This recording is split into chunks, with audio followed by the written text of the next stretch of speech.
Hello student, मेरे class में आपका स्वागत है। हम पढ़ रहे थे त्रिकोणमिति, जिसमें एक्सरसाइज 8.2 कर रहे थे, जहां इसमें क्वेश्चन नंबर 3 तक कर लिए थे और क्वेश्चन नंबर 4 से करना है।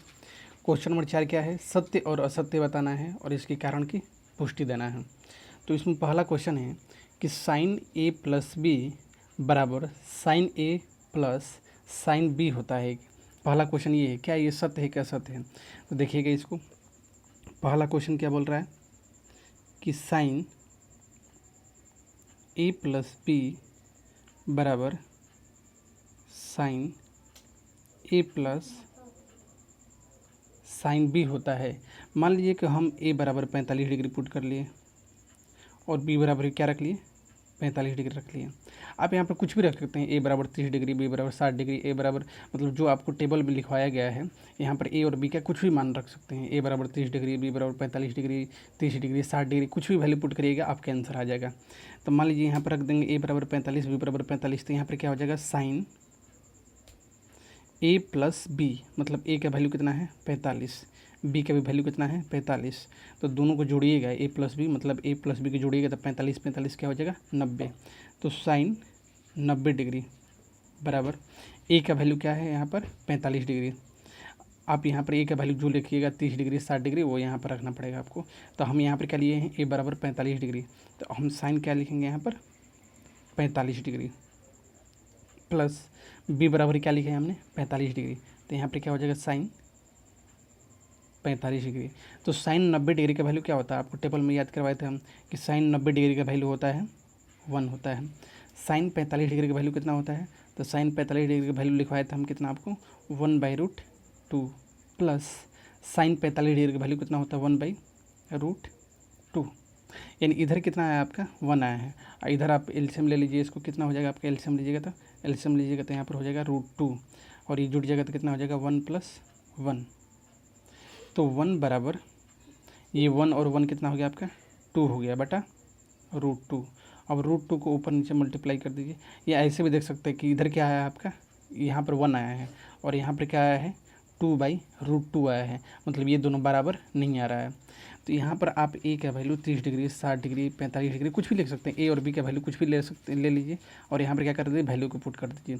देखिए कि क्या दोनों तरफ बराबर आ रहा है कि नहीं आ रहा है। तो यहाँ पर हमने वैल्यू रखा तो क्या हुआ? ये दोनों बराबर नहीं आ रहे हैं। तो इसका मतलब कि ये साइन ए प्लस बी बराबर साइन ए प्लस साइन बी नहीं हो सकता है। ये क्या है आपका? असत्य है। ठीक है। अब आपका दूसरा क्वेश्चन क्या बोल रहा है कि थीटा में वृद्धि करने पर साइन थीटा का मान में वृद्धि होता है। इसका मतलब ये क्वेश्चन ये बोल रहा है कि थीटा में वृद्धि करने पर, यानी कहने का मतलब कि मान लीजिए कि थीटा बराबर शुरू में ले रहे हैं कितना? 0 डिग्री। फिर उसके बाद हम ले रहे हैं थीटा का वैल्यू 30 डिग्री, फिर ले रहे हैं थीटा का वैल्यू 45 डिग्री, फिर ले रहे हैं 60 डिग्री, फिर ले रहे हैं 90 डिग्री। मतलब जैसे जैसे थीटा बढ़ा रहे हैं तो क्या वैसे वैसे साइन थीटा का वैल्यू भी बढ़ते जाएगा क्या? क्वेश्चन यही पूछ रहा है। क्या पूछ रहा है क्वेश्चन? कि थीटा में वृद्धि करने पर, यानी थीटा का वैल्यू बढ़ाने पर, थीटा का वैल्यू 0, फिर उससे थोड़ा बढ़ा दिए 30 डिग्री कर दिए, फिर 45 डिग्री कर दिए। इसी तरह से अगर थीटा का वैल्यू आप बढ़ाते जाइएगा तो क्या साइन थीटा का वैल्यू भी बढ़ेगा क्या? यानी साइन थीटा का मान भी बढ़ेगा। तो आपको याद होगा कि हम एक वीडियो बनाए थे जिसमें साइन का, कॉस का, टेन का पूरा टेबल क्या किया था आपको याद करवाए थे। तो उस टेबल में से देखते हैं हम क्या हो रहा है। तो क्वेश्चन समझ में आ गया? क्वेश्चन ये बोल रहा है कि थीटा में वृद्धि करने पर, यानी थीटा का वैल्यू बढ़ाने पर, जैसे जैसे थीटा का वैल्यू बढ़ते जा रहा है, क्या साइन का भी मान बढ़ते जाएगा क्या? क्वेश्चन यही पूछ रहा है।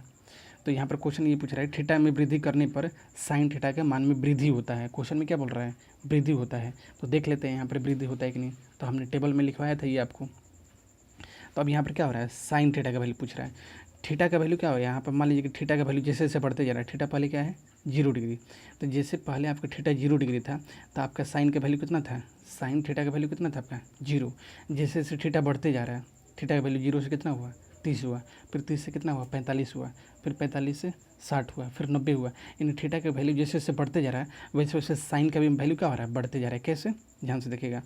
साइन थीटा का वैल्यू स्टार्टिंग में कितना है आपका? 1 है। ये बढ़ते बढ़ते बढ़ते बढ़ते बढ़ते कहाँ पर पहुँच गया? 1 के पास पहुँच गया।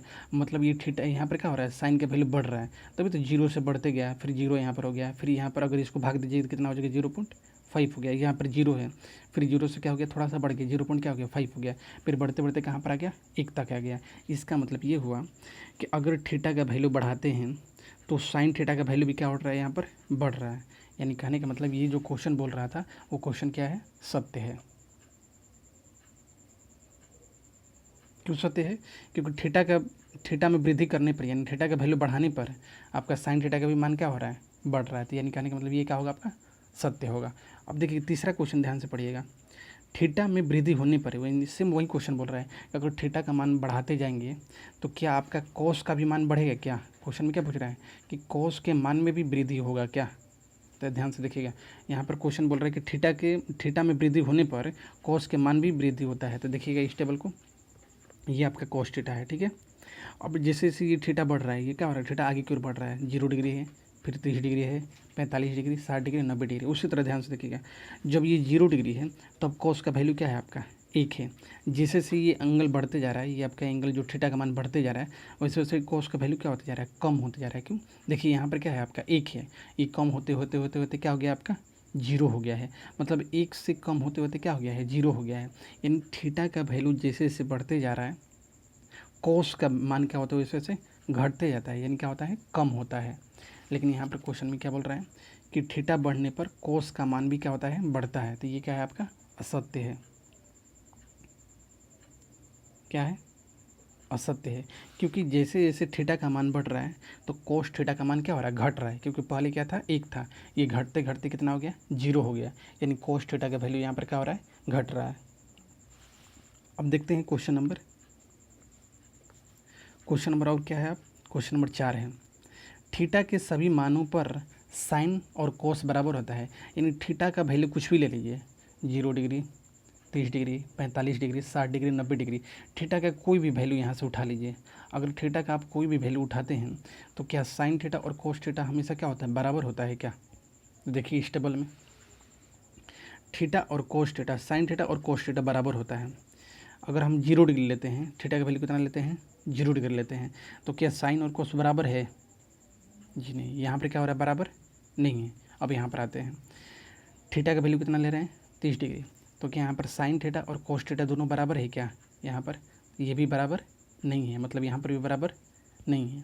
अब अगले क्वेश्चन में, तो अब यहाँ पर 45 डिग्री थीटा लेते हैं, तो साइन थीटा और कोस थीटा क्या दोनों बराबर है क्या, 45 डिग्री पे, तो दोनों बराबर है। मतलब यहाँ पर 45 डिग्री पे क्या होता है, ये बराबर होता है। और आपको हम जब ये टेबल बता रहे थे तो उसमें हम बताए भी थे आपको कि साइन थीटा और कोस थीटा कभी भी बोलेगा कि बराबर है तो वहाँ पर थीटा का वैल्यू हमेशा कितना डिग्री होता है, 45 डिग्री होता है। ये आपके एग्जाम में बहुत बार क्वेश्चन पूछा हुआ है। यानी कहने का मतलब ये हुआ कि साइन थीटा और कोस थीटा सभी मानों पर बराबर नहीं होते हैं। केवल कितना डिग्री पर बराबर होता है, केवल 45 डिग्री पर बराबर होता है। और किसी भी एंगल पर ये बराबर नहीं होता है, साइन और कोस। जबकि क्वेश्चन में क्या दिया हुआ है कि थीटा के सभी मानों पर, यानी थीटा के प्रत्येक डिग्री पर, सभी मानों मतलब 0 डिग्री पर भी, 30 डिग्री पर भी, 45 डिग्री पर, 60 डिग्री पर, 90 डिग्री पर, यानी थीटा की कुछ भी वैल्यू ले लीजिए, सब पे ये बराबर होता है। तो ये क्या है, आपका असत्य है, ये क्या है, गलत है। क्यों, क्योंकि थीटा के सभी मानों पर नहीं बल्कि केवल कितना डिग्री पर, 45 डिग्री पर, केवल 45 डिग्री पर ये क्या होता है, बराबर होता है। तो ये क्या है, आपका असत्य है। अगर ये क्वेश्चन ये रहता कि थीटा का वैल्यू जब 45 डिग्री दिया हुआ है तो क्या साइन थीटा और कोस थीटा बराबर है, तो यहाँ पर क्या हो जाता है, सत्य हो जाता है। क्योंकि केवल 45 डिग्री पर ही साइन थीटा और कोस थीटा क्या होते हैं, बराबर होते हैं। लेकिन यहाँ पर सभी मानों पर बोला हुआ था, इसलिए यहाँ पर क्या होगा, ये असत्य होगा। अब क्वेश्चन नंबर लास्ट देखिएगा, 5 नंबर, कि ए बराबर 0 डिग्री पर, यानी कहने का मतलब कि आपका एंगल कितना डिग्री दिया हुआ है, 0 डिग्री।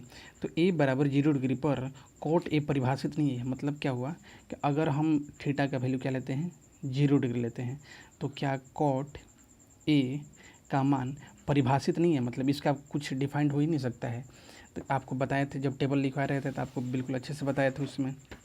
यहाँ पर क्वेश्चन क्या बोल रहा है कि ए बराबर 0 डिग्री, यानी 0 डिग्री पर क्या कॉट थीटा परिभाषित होता है, 0 डिग्री पर। तो यहाँ पर ध्यान से देखिएगा, कॉट किसके बारे में पूछ रहा है, कॉट के बारे में। कितना डिग्री पर, 0 डिग्री पर, 0 डिग्री पर। तो 0 डिग्री पर कॉट थीटा, 0 डिग्री पर कॉट थीटा क्या होता है, इन्फानाइट होता है, अपरिभाषित। यानी कहने का मतलब कि ये कॉट थीटा जो होता है वो 0 डिग्री पर क्या होता है, अपरिभाषित होता है। यहाँ पर क्या होता है, इन्फिनाइट, इसको इंग्लिश में इन्फिनाइट बोलते हैं, जबकि यहाँ पर हिंदी में आपको क्या बताए थे, इसको मतलब होता है अपरिभाषित, मतलब ये डिफाइंड नहीं हो सकता है। ठीक है, तो ये यहाँ पर क्वेश्चन क्या पूछ रहा है, बोल रहा है यहाँ पर कि ए बराबर 0 डिग्री, जब थीटा का वैल्यू दिया है 0 डिग्री तो कोट ए परिभाषित नहीं हो सकता है। तो ये बिल्कुल क्या है, आपका सत्य है। क्यों, क्योंकि कोट जब दिया है, कोट 0 डिग्री का वैल्यू क्या होता है, तो कोट 0 डिग्री का वैल्यू क्या होता है, तो कोट 0 डिग्री का वैल्यू होता है इन्फिनाइट, यानी कहने का मतलब कि ये अपरिभाषित होता है, इसको परिभाषित नहीं किया जा सकता है। तो इस प्रकार हमारा आज ये एक्सरसाइज 8.2 क्या हो गया, समाप्त हो गया। तो अगले क्लास में हम एक्सरसाइज 8.3 का क्या करेंगे, जो फार्मूला होता है वो हम कराएंगे, तो उस वीडियो को ज़रूर देखिएगा। तो आज की क्लास समाप्त करते हैं, मिलते हैं अगले क्लास में।